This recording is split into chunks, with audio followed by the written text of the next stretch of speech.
എല്ലാ പ്രിയ കൂട്ടുകാർക്കും നമസ്കാരം. റോമേഷോയുടെ ഏറ്റവും പുതിയ എപ്പിസോഡിലേക്ക് സ്വാഗതം. നമ്മുടെ രാജ്യത്തേക്ക് അവസാനമായിട്ട് വന്നിരിക്കുന്ന ഒരു കാർ ബ്രാൻഡ് എന്ന് പറഞ്ഞാൽ സിത്രോണാണ്. അതിന് മുമ്പ് എനിക്ക് തോന്നുന്നു കിയയാണ് വന്നിട്ടുണ്ടാവുക. നമ്മുടെ രാജ്യം എന്ന് പറയുന്നത് ലോകത്തിലെ തന്നെ ഏറ്റവും വലിയ കൺസ്യൂമർ ആയിട്ടുള്ള രാജ്യമാണ്. അതായത് എല്ലാ കൺട്രീസും അവരുടെ പ്രൊഡക്ട്സ് ഈസിലി വെക്കാനായിട്ട് കൊണ്ടുവരുന്നത് ഇന്ത്യയിലേക്കാണ്.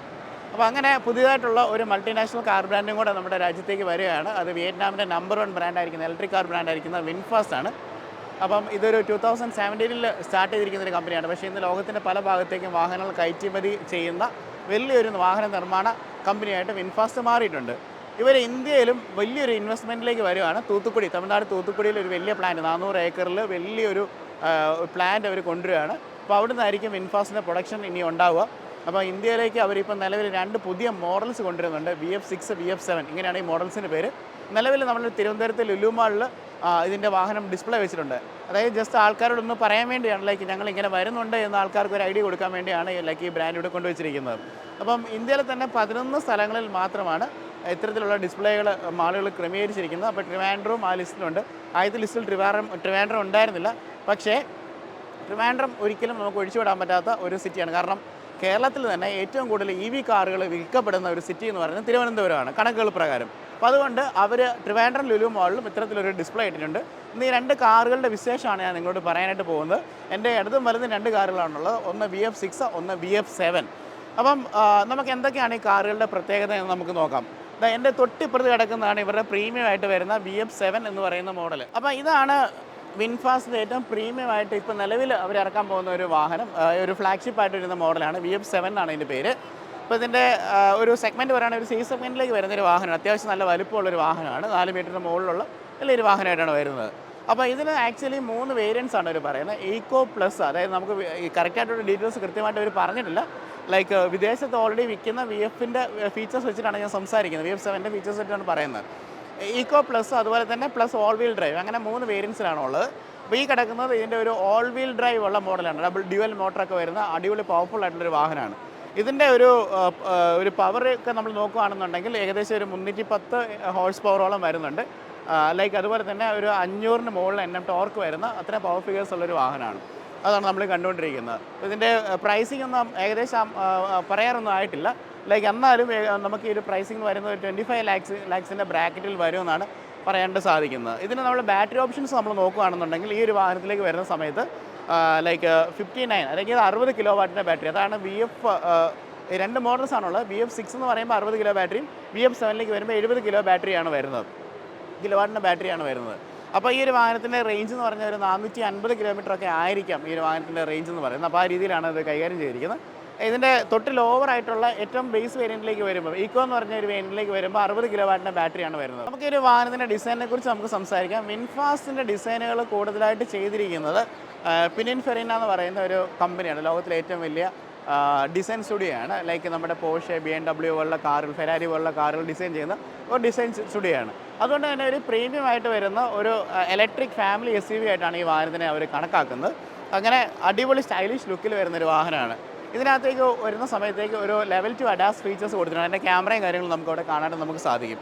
അതുപോലെ വിൻഫാസ്റ്റിൻ്റെ ലോഗോ എന്ന് പറയുന്നത് ഈ ഒരു V ഷേപ്പിൽ വരുന്നതാണ്. അതുപോലെ തന്നെ ഇതെല്ലാം ഒരു DRLs ആയിട്ടാണ് ഈ വാഹനത്തിനകത്ത് കൊടുത്തിരിക്കുന്നത്. അതുപോലെ LED ഹെഡ് ലാംപ്സ് ഈ വാഹനത്തിനകത്ത് വരുന്നതായിട്ട് നമുക്ക് കാണാനായിട്ട് നമുക്ക് സാധിക്കും.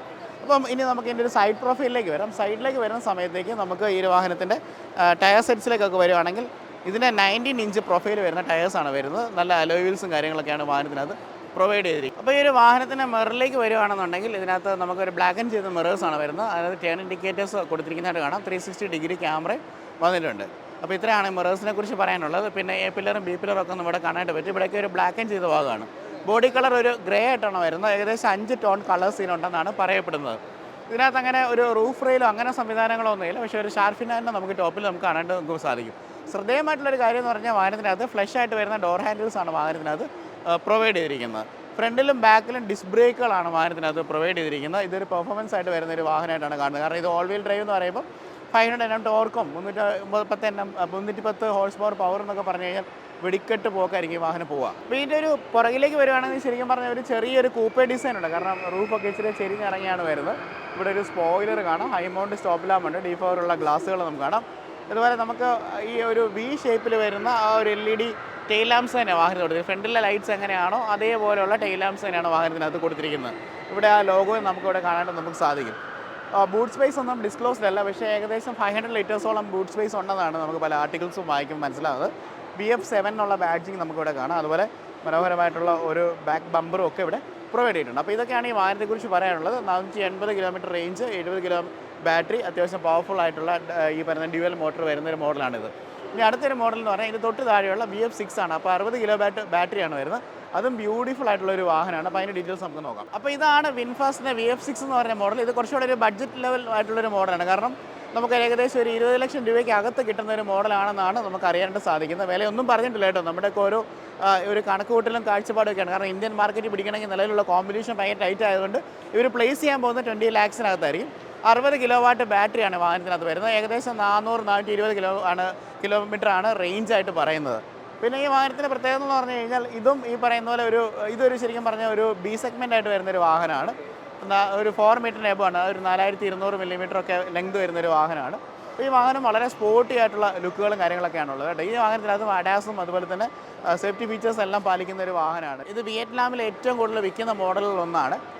ഇതിൻ്റെ കാര്യത്തെക്കുറിച്ച് പറയുകയാണെന്നുണ്ടെങ്കിലും ഇതിൻ്റെ ആ ഫ്രണ്ട്, അതായത് ഈ VF7ഉം VF6ഉം ലുക്കിൽ വലിയ കാര്യമായിട്ടുള്ള വ്യത്യാസങ്ങളില്ല. രണ്ടും സെയിം ആയിട്ട് തന്നെയാണ് നമുക്ക് തോന്നുന്നത്. 2 വേരിയൻസ് ആണ് അവൈലബിൾ ആയിട്ടുള്ള. ഈക്കോ പ്ലസ്, ഇങ്ങനെ 2 വേരിയൻസ് ഉണ്ട്. അപ്പം ഈ 2 വേരിയൻസിനകത്തും സെയിം ബാറ്ററി തന്നെ ഉപയോഗിക്കുന്നത്. കുറച്ച് ഫീച്ചേഴ്സിന് വ്യത്യാസങ്ങളും കാര്യങ്ങളൊക്കെ ഉണ്ടെന്നാണ് പറയപ്പെടുന്നത്. അപ്പോൾ ഇതിൻ്റെ ടയേഴ്സിലേക്ക് കാര്യങ്ങളൊക്കെ വരികയാണെന്നുണ്ടെങ്കിൽ ഇതിനകത്ത് 18 ഇഞ്ച് വീൽസാണ് വരുന്നത്. അതായത് ഫ്രണ്ടിലും ബാക്കിലും ഡിസ്ക് ബ്രേക്കുകളാണ് ഈ വാഹനത്തിനകത്തും പ്രൊവൈഡ് ചെയ്തിരിക്കുന്നത്. മക്ഫേഴ്സിൻ്റെ സ്റ്റാർട്ടുകളൊക്കെയാണ് ഇതിൻ്റെ ഒരു സസ്പെൻഷനും കാര്യങ്ങളൊക്കെ പ്രൊവൈഡ് ചെയ്തിരിക്കുന്നത്. അതുപോലെ നമുക്ക് ഈ വാഹനത്തിലേക്ക് വരുവാണെങ്കിൽ 4 കളേഴ്സിൽ നമുക്ക് അവൈലബിൾ ആയിട്ട് കിട്ടുമെന്നാണ് പറയുന്നത്. ഇപ്പോൾ റെഡ് കളറുള്ളൊരു വാഹനമാണ് ഇവിടെ ഉള്ളത്. അതുപോലെ നമ്മൾ ഇതിൻ്റെ ഒരു മിറേഴ്സിലേക്ക് വരുവാണെന്നുണ്ടെങ്കിൽ ഒരു ബ്ലാക്കിൻ്റെയും അതുപോലെ തന്നെ ബോഡി കളറിൻ്റെയും കൂടെ ഒരു മിക്സിലാണ് വന്നിരിക്കുന്നത്. അപ്പോൾ ഇവിടെ നമുക്ക് ടേൺ ഇൻഡിക്കേറ്റർ കാണാം. അതുപോലെ നമുക്ക് 360 ഡിഗ്രി ക്യാമറയും കാര്യങ്ങളൊക്കെ ഉണ്ട്. അതുപോലെ ABS, EBD അങ്ങനെയുള്ള എല്ലാ സംവിധാനങ്ങളും ഈ വാഹനത്തിനകത്ത് പ്രൊവൈഡ് ചെയ്തിട്ടുണ്ട്. ഇതൊരു ലക്ഷറി പ്രീമിയം കാറായിട്ട് തന്നെയാണ് വരുന്നത്. ഇതിനകത്ത് മനോഹരമായിട്ടൊരു ബെഡ് ലൈൻ കൊടുത്തിട്ടുണ്ട് കേട്ടോ. അത് നല്ല രസമുണ്ട്. വളരെ പ്രീമിയം ആയിട്ടുള്ളൊരു ഫീൽ കിട്ടാൻ വേണ്ടിയാണ് അത് കൊടുത്തിരിക്കുന്നത്. ഇതിന് നമ്മുടെ നോർമലായിട്ട് വരുന്ന ഡോർ ഹാൻഡിൽസ് തന്നെയാണ് വാഹനത്തിനകത്ത് പ്രൊവൈഡ് ചെയ്തിരിക്കുന്നത്. അതുപോലെ നമുക്ക് ഈ പറയുന്ന പോലെ നോർമലി നമ്മുടെ നാടുകളിലൊക്കെ ഉള്ള ഈ പറയുന്ന ബഡ്ജറ്റ് ലെവൽ കാറുകളുടെ ഒക്കെ തരത്തിലുള്ള ഒരു സ്കേർട്ടിങ്ങും കാര്യങ്ങളൊക്കെ, അല്ലെങ്കിൽ ബ്ലാക്ക് ഒരു ഏരിയയൊക്കെ അവിടെ നമുക്ക് കാണാനായിട്ട് നമുക്ക് സാധിക്കും. ഈ ഒരു VF6ൻ്റെ ബാക്കിലേക്ക് വരുമ്പോഴും VF7 കണ്ടപോലെ തന്നെയാണ്. കാരണം ഈ 2 കാറുകളും ലുക്കിൽ ഏകദേശം ഏകദേശം ഒരുപോലെയാണ്. എൻ്റെ VF6 എന്ന് പറയുന്നത് വിൻഫാസ്റ്റ് 60 കിലോ വാട്ടിൻ്റെ ബാറ്ററി വരുന്നത്. അപ്പോൾ അതുകൊണ്ടാണ് അങ്ങനെ നമ്പറിങ് വന്നിരിക്കുന്നത്. മറ്റേതിനേക്കാളും ഇച്ചിരി ചെറുതാണെന്ന് മാത്രമേ ഉള്ളൂ. അപ്പം ഇതാണ് ഇതിൻ്റെ ഒരു ബാക്കിൽ ലുക്ക് എന്നൊക്കെ പറഞ്ഞു കഴിഞ്ഞാൽ. അപ്പം നിർഭാഗ്യവശാൽ നമുക്ക് ഈ വാഹനത്തിൻ്റെ അകം ഷൂട്ട് ചെയ്യാനായിട്ട് ഒരു നിവൃത്തിയില്ല. കാരണം ഇത് ഓൾറെഡി CBU ആയിട്ട് കൊണ്ടുവന്നിരിക്കുന്ന വാഹനമാണ്. അതായത് വിയറ്റ്നാമിൽ നിന്ന് കൊണ്ടുവന്നിരിക്കുന്ന വാഹനമാണ്. അപ്പോൾ ഇതിന് ലെഫ്റ്റ് ഹാൻഡ് ഡ്രൈവ് ആണ് വന്നിരിക്കുന്നത്. അപ്പോൾ അതുകൊണ്ട് നമ്മളോടത് വീഡിയോ എടുക്കണ്ട എന്നവർ പറഞ്ഞിട്ടുണ്ട്. കാരണം ഇന്ത്യക്ക് വരുന്ന മോഡൽ റൈറ്റ് ഹാൻഡ് ഡ്രൈവ് ആയിരിക്കും. എങ്കിലും നമുക്ക് എന്തെങ്കിലുമൊക്കെ പറയണമല്ലോ അകത്തെക്കുറിച്ച്. ഈ ഒരു വാഹനത്തിനകത്തേക്ക് വരുമ്പോൾ ഭയങ്കര പ്രീമിയം ആയിട്ടുള്ളൊരു ഫീലാണ് VF6-നകത്തേക്ക് നോക്കുക. കാരണം ബ്ലാക്ക് ആൻഡ് ചെയ്ത ഇൻറ്റീരിയേഴ്സാണ് ഇവിടെ വരുന്നത്. ലെതററ്റ് ആയിട്ട്, ആർട്ടിഫിഷ്യൽ ആയിട്ടുള്ള ലെതററ്റ് ആയിട്ട് വരുന്ന സീറ്റുകൾ നമുക്ക് കാണാം. ഇത് പെർഫറേറ്റഡ് ആയിട്ട് വരുന്ന സീറ്റുകളാണ്. അതായത് എനിക്ക് തോന്നുന്നു സീറ്റ് വെന്റിലേഷൻ അതിനകത്ത് ഉണ്ടായിരിക്കും. അതുകൊണ്ടായിരിക്കും ആ ഒരു പെർഫറേഷൻ അവിടെ വന്നിട്ടുണ്ടാവുക. പിന്നെ ഏറ്റവും എടുത്തു പറയേണ്ട ഒരു കാര്യം എന്ന് പറഞ്ഞാൽ നമ്മുടെ ഇന്ത്യൻ കാറുകളിലൊക്കെ നമ്മൾ എല്ലാ കാറുകളിലും കാണുന്നൊരു കാര്യമുണ്ട്. അതിനകത്ത് ഒരു ഇൻസ്ട്രുമെൻറ്റ് ക്ലസ്റ്റർ ഉണ്ടായിരിക്കും. ഈ വാഹനത്തിന് ഇൻസ്ട്രുമെൻറ്റ് ക്ലസ്റ്റർ എന്ന് പറഞ്ഞ സാധനം ഇല്ല കേട്ടോ. അതിന് പകരം ആ ഇൻഫോർടൈൻമെൻറ്റ് സിസ്റ്റമാണ് 21.9 ഇഞ്ചാണ് വരുന്നത്. അപ്പോൾ അതാണ് നമുക്ക് അവിടെ കാണാനായിട്ട് സാധിക്കുന്നത്. പിന്നെ ബാക്കിയുള്ള കാര്യങ്ങളൊക്കെ നമുക്ക് തുറന്ന് നോക്കിയാൽ മാത്രമേ നമുക്ക് ഡീറ്റെയിൽ ആയിട്ട് പറയാനായിട്ട് പറ്റുള്ളൂ. ബാക്കിലെ സീറ്റ്സൊക്കെ നമ്മൾ നോക്കുകയാണെങ്കിലും ബാക്കിലെ സീറ്റ്സ് നന്നായിട്ട് ഇങ്ങനെ ചെരിവ് കൂടുതലാണ്. അതായത് അതിൻ്റെ പിച്ച് കുറച്ചുകൂടെ കൂടുതലാണ്. അതുകൊണ്ട് ബാക്കിലെ സീറ്റ് കുറച്ചുകൂടെ റിലാക്സ് ചെയ്തിരിക്കാൻ പറ്റുമെന്നാണ് മനസ്സിലാക്കുന്നത്. അപ്പം ഈ 2 വണ്ടിയുടെയും ഏകദേശം ഇൻറ്റീരിയേഴ്സും ഒരുപോലെയാണ്. ഇതിൻ്റെ പേരുകളിലുള്ള വ്യത്യാസം, ബാറ്ററി പാക്കുകളിലൊക്കെ വ്യത്യാസം മാത്രമേ ഉള്ളൂ. ഈ ഒരു വാഹനത്തിനും ഇൻസ്ട്രുമെൻറ്റ് പാനലില്ല. അതിന് പകരം നമുക്ക് ഇൻഫോർടൈൻമെൻറ്റ് സിസ്റ്റം ആണുള്ളത്. പിന്നെ സ്വിച്ചസ് ഒക്കെ വളരെ കുറവാണ്. ഇതിനകത്ത് വരുന്നത് നമുക്ക് പെർഫറേറ്റഡ് ആയിട്ടുള്ള വൈറ്റ് കളർ ഇൻറ്റീരിയേഴ്സാണ് വരുന്നത്. വൈറ്റ് ലെതർ സീറ്റ്സ് ആണ്, അതും പെർഫറേറ്റഡ് ആണ് വരുന്നത്. അതുകൊണ്ട് തന്നെ നോർമലി മനസ്സിലാക്കാനുള്ള കാര്യം എന്ന് പറഞ്ഞു കഴിഞ്ഞാൽ വാഹനത്തിന് വെന്റിലേറ്റഡ് സീറ്റ്സ് ആയിരിക്കും ഓൾറെഡി കൊടുത്തിട്ടുണ്ടാവുക. ബാക്ക് സീറ്റ്സ് ആണെങ്കിൽ നല്ല കംഫർട്ടബിൾ ആയിട്ടുള്ള സീറ്റ്സ് ആയിട്ടുള്ള രീതിയിലാണ് അതിൻ്റെ പ്ലേസ്മെൻറ്റ് തോന്നുന്നത്. കാരണം ആ സീറ്റ്സും കുറച്ച് കുത്തനെ ചെരിഞ്ഞായിരിക്കും. അതായത് നമുക്ക് നല്ല തൈ സപ്പോർട്ട് കിട്ടത്തക്ക രീതിയിലാണ് കാര്യങ്ങൾ അറേഞ്ച് ചെയ്തിരിക്കുന്നത്. അപ്പോൾ നമുക്ക് ഇതിൻ്റെ ഒരു എക്സ്പെക്റ്റഡ് ആയിട്ടുള്ള വില രണ്ടിൻ്റെ ഞാൻ പറഞ്ഞു കഴിഞ്ഞു. അപ്പോൾ അടുത്ത മാസമാണ്, അതായത് ജൂലൈ മാസം തൂത്തുക്കുടിയിലെ പ്ലാന്റ് ഉദ്ഘാടനം ചെയ്യപ്പെടുമെന്നാണ് പറയുന്നത്. അതിനുശേഷം 2 മാസത്തിനുള്ളിൽ തന്നെ ഇന്ത്യയിലേക്ക് ഈ വാഹനങ്ങൾ വരുന്നുണ്ട്. അപ്പോൾ നമുക്ക് കേരളത്തിൽ 2 ഷോറൂംസാണ്. ഒന്ന് നമ്മുടെ സ്വന്തം തിരുവനന്തപുരത്ത് അമ്പലമുക്കിലാണ്, ഒന്ന് നമ്മുടെ കൊച്ചിയിലാണ് വരുന്നത്. അപ്പോൾ ഈ വാഹനത്തിൻ്റെ ജസ്റ്റ് ഒരു വാക്കറൗണ്ടാണ് കാണിച്ചത്. കാരണം ഇങ്ങനൊരു സാധനമൊക്കെ നമ്മുടെ നാട്ടിലേക്ക് വരുന്നുണ്ടെന്ന് നിങ്ങളെ അറിയിക്കാൻ വേണ്ടിയാണ്. അപ്പോൾ നിങ്ങൾക്ക് വിൻഫാസ്റ്റിനെ കുറിച്ച് കൂടുതലായിട്ട് എന്തെങ്കിലും അറിയാവുന്നുണ്ടെങ്കിൽ നിങ്ങൾക്ക് താഴെ കമൻറ്റ് ചെയ്യാൻ വേണ്ടി ആയിരുന്നു. അപ്പോൾ പുതിയൊരു വീഡിയോ കണ്ടുമുട്ടാം. So this is Robin signing from Rob my show.